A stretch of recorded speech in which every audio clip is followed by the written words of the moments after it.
तो वो vote bank जो भारतीय जनता पार्टी का वोट बैंक कभी नहीं था, गरीबों का खासकर जो वोट बैंक है वो शिफ्ट हुआ भारतीय जनता पार्टी के प्रति और उनकी आस्था मोदी जी के प्रति। किसी को सुनने में अच्छा लगे, किसी को सुनने में बुरा लगे। यदि मोदी जी हमारे नेता नहीं है तो भारतीय जनता पार्टी 150 सीट भी नहीं जीती। 2029 चुनाव भी भारतीय जनता पार्टी की मजबूरी है कि मोदी जी के नेतृत्व में ही लड़ना पड़ेगा। आज हमारे जैसे लोगों को, कार्यकर्ताओं को मोदी जी की आवश्यकता है, मोदी जी को हमारी आवश्यकता नहीं है।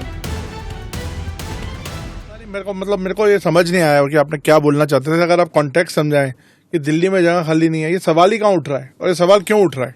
वैकेंसी के बारे में देखिए, वो पूछा यह गया कि आप मोदी के बाद किसको देखते, तो मुझे तो अभी 15-20 साल तक जो है मोदी ही नजर आ रहे हैं। और इसीलिए नहीं मोदी नजर आ रहे हैं कि मोदी जी प्रधानमंत्री। जब आप क्षेत्र में काम करते हो, रहते हो, मैं 2009 में भी चुनाव लड़ा और 2009 भी जीता, तो मैं ये बड़े के साथ कह सकता हूं कि मोदी जी के आने के पहले मैं सांसद हूं। वास्तविकता वो नहीं है। मैं केवल 6,000 वोट से जीता, किसी तरह से जीता।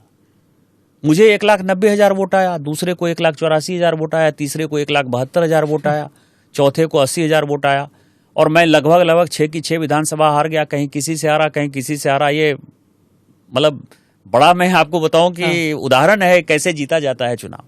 लेकिन जब मोदी जी आए तो वो वोट बैंक जो भारतीय जनता पार्टी का वोट बैंक कभी नहीं था, गरीबों का खासकर जो वोट बैंक है वो शिफ्ट हुआ भारतीय जनता पार्टी के प्रति और उनकी आस्था मोदी जी के प्रति। किसी को सुनने में अच्छा लगे, किसी को सुनने में बुरा लगे। आज की डेट में मोदी जी देश के तीसरी बार प्रधानमंत्री हो गए। बड़ा अच्छा माहौल हो सकता है कि मोदी जी जो है वो आराम से चले जाए।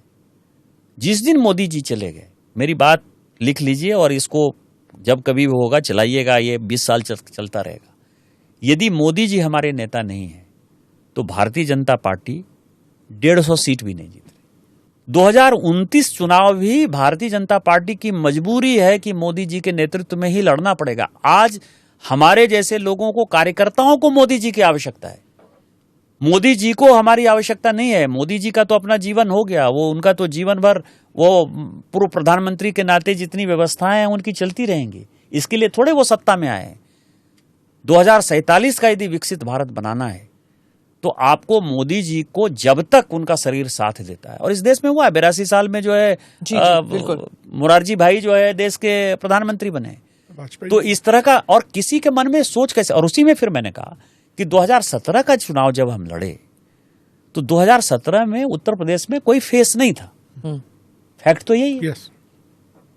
मोदी जी के नाम पर वोट मिलता है। आज भी मोदी जी की ही के नाम पर हम जीत कराते हैं। यही मैंने कहा था, इसमें कोई कंट्रोवर्सी थी नहीं। और फिर मैं वही बात कह रहा हूं।